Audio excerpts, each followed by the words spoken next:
হাজরতকে ভালোবেসে আল্লাহকে যে পাইতে চাই, আরশ কুরসি লৌহ কলম না চাহিতে পেয়েছে। হাজরতকে ভালোবেসে আল্লাহ পাক রব্বুল আলামিন বলেন, কুল ইন কুনতুম তুহিব্বুনাল্লাহা ফাত্তাবিউনি ইউহিব্বুকুমুল্লাহ ইয়াগফির লাকুম যুনুবাকুম আল্লাহু গফুরুর রহিম। আল্লাহ তাআলা বলেন, কুল হে নবী আপনি বলে দিন, ইন কুনতুম তুহিব্বুনাল্লাহ, যদি তোমরা আল্লাহকে ভালোবাসতে চাও। আমরা আল্লাহকে ভালোবাসতে চাই কিনা? আমরা সবাই চাই না? আমরা চাই আমরা আল্লাহকে ভালোবাসি, আবার আমরা এটাও চাই আল্লাহ আমাদের কি করুক, ভালোবাসুক। আল্লাহ যদি আমাদেরকে ভালোবাসে, আমরাও যদি আল্লাহকে ভালোবাসতে পারি, তাহলে আমাদের নাজাত এবং জান্নাতে যাওয়ার একটা বিরাট প্লাস পয়েন্ট হিসেবে আমাদের সামনে দাঁড়াবে। আল্লাহ পাক ঘোষণা দিচ্ছেন, কুল হে নবী আপনি বলে দিন, ইন কুনতুম তুহিব্বুনাল্লাহ, ও দুনিয়ার মানুষ, তোমরা যদি আল্লাহকে ভালোবাসতে চাও তাহলে তোমাদের একটা কাজ করতে হবে। আল্লাহকে যদি ভালোবাসতে চাও, ফাত্তাবিউনি, নবীজিকে আল্লাহ তাআলা বলেন, হে নবী আপনি ঘোষণা দিয়ে দেন উম্মতদের, তোমরা যদি আল্লাহকে ভালোবাসতে চাও তাহলে ফাত্তাবিউনি, আমি নবীকে তোমরা অনুসরণ করো। আমি নবীকে তোমরা কি করো? অনুসরণ করো। নবীকে অনুসরণ করলে কি হবে? ইউহিব্বুকুমুল্লাহ, আল্লাহ পাক রব্বুল আলামিন তোমাদেরকে ভালোবাসবেন। সুবহানাল্লাহ। শুধু ভালোবাসবেন না, ওয়ায়াগফির লাকুম যুনুবাকুম, আল্লাহ তাআলা বলেন নবীজিকে যদি অনুসরণ করে, আমি আল্লাহ শুধু ভালোবাসবো না, আমি আল্লাহ পাক রব্বুল আলামিন ওই বান্দার জিন্দেগীর গুনাহগুলো মাফ করে দেব। সুবহানাল্লাহ। তাহলে এক নম্বর পয়েন্ট হলো রাসূল কারীম সাল্লাল্লাহু আলাইহি সাল্লামকে অনুসরণ করতে হবে। কিভাবে অনুসরণ করব? আমার মতো না, আমার জিন্দেগি পরিচালনা হবে রাসূল কারীম সাল্লাল্লাহু আলাইহি সাল্লাম যেভাবে তার জীবনকে পরিচালনা করেছেন ওইভাবে। রাসূল কারীম সাল্লাল্লাহু আলাইহি ওয়াসাল্লাম যেভাবে খেয়েছেন, যেভাবে শুয়েছেন, যেভাবে নামাজ পড়েছেন, যেভাবে স্ত্রীদের সাথে ব্যবহার করেছেন, যেভাবে প্রতিবেশীদের সাথে আচরণ করেছেন, যেভাবে মানুষদের সাথে সুন্দর সুসম্পর্ক রেখেছেন, একদম রান্নাঘর থেকে বাড়ি থেকে রাষ্ট্র পর্যন্ত, রাষ্ট্র পরিচালনা করার ক্ষেত্রে রাসূল কারীম সাল্লাল্লাহু আলাইহি ওয়াসাল্লাম কি কি আদর্শ রেখে গিয়েছেন, সমস্ত গোটা আদর্শ একজন উম্মত হিসাবে কেউ যদি মানে, তাহলে আল্লাহ তাকে ভালোবাসে। আল্লাহ তাকে ভালোবাসে। নিজের মতো করে কোনো নিয়ম তৈরি করে নিলে আল্লাহর ভালোবাসা পাওয়া যাবে না। কতিপয় সাহাবা একরাম হযরত আয়েশা সিদ্দিকা রাদিয়াল্লাহু তাআলা আনহার কাছে গেলেন, যে বললেন যে আমরা তো দেখি রাসূল কারীম সাল্লাল্লাহু আলাইহি ওয়াসাল্লাম যখন বাইরে থাকেন, মসজিদে নববীতে থাকেন, আমাদের সাথে মিলেমিশা করেন, কি আমল নবীজি করেন আমরা তো চোখে দেখি, কিন্তু ঘরের ভিতরে কি আমল করে আমরা তো দেখি না।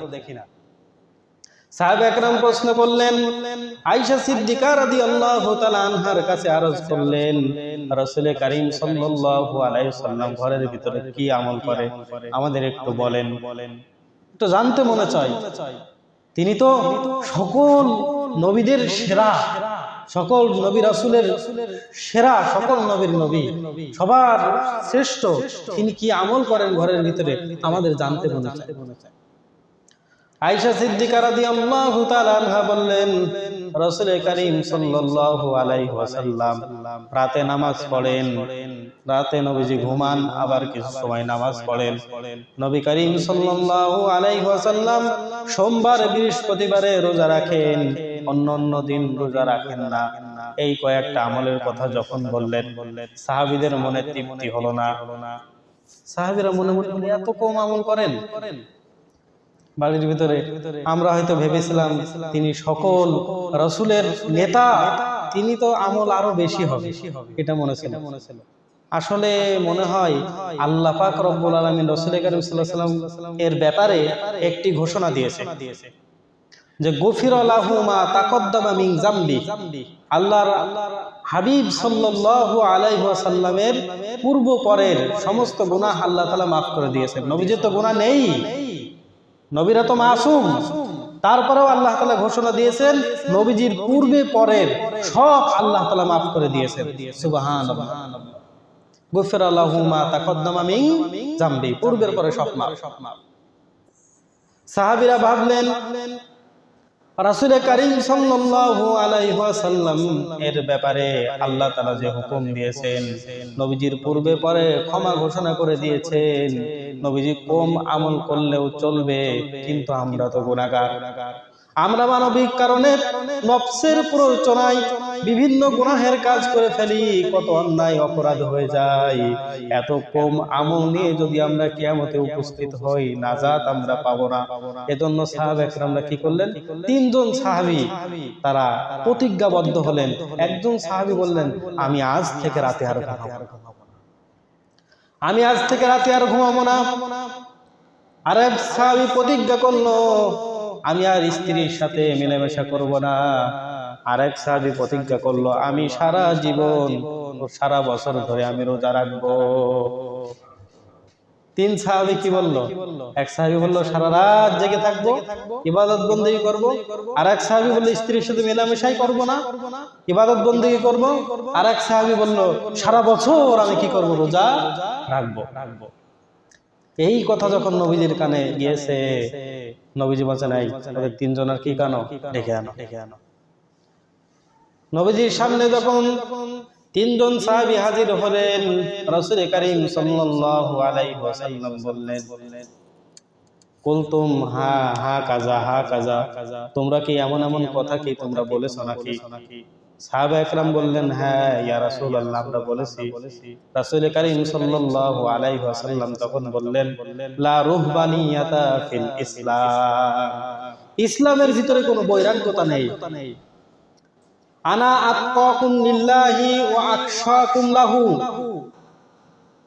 আমি তোমাদের ভিতর থেকে আল্লাহ পাক রব্বুল আলামিনকে সব থেকে বেশি ভয় পাই, আমি আল্লাহকে সব থেকে বেশি ভয় করি।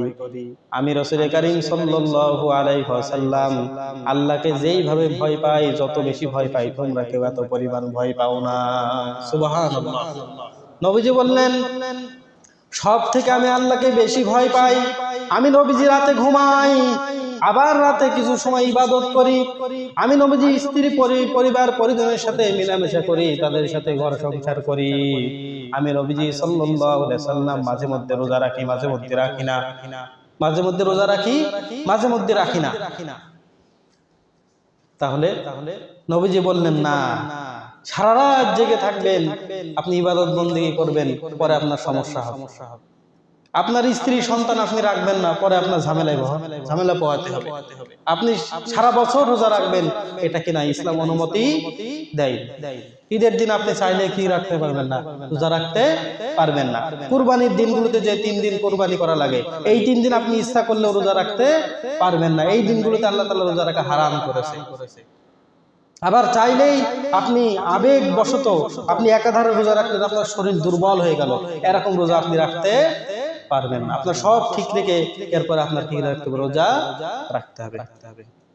এই জন্য ইবাদত আমরা কিভাবে করব, তার মাপকাঠি কি হবে, তার মাপ কি হবে, সেটা রাসূল কারীম সাল্লাল্লাহু আলাইহি ওয়াসাল্লাম বলেছেন যে রাতে তোমরা ঘুমাবে, কিছু সময় আল্লাহর ইবাদত করবে, তোমরা স্ত্রীর সাথে মেলামেশা করবে, ঘর সংসার করবে, তাদের সাথে সুন্দর আচরণ করবে।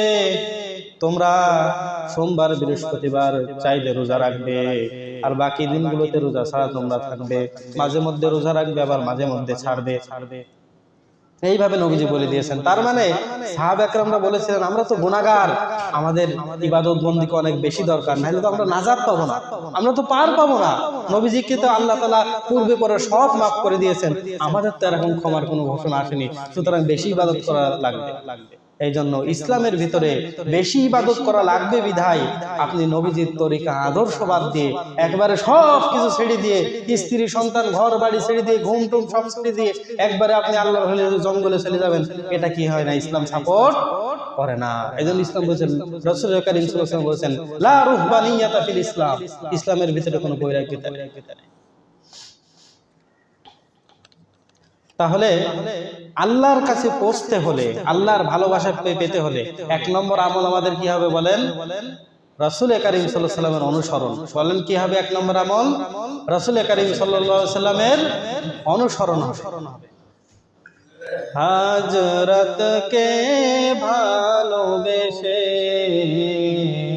আল্লাহকে যে পাইতে চাই, আরশ কুরসি লৌহ কলম না চাহিতে পেয়েছে, হযরতকে ভালোবেসে।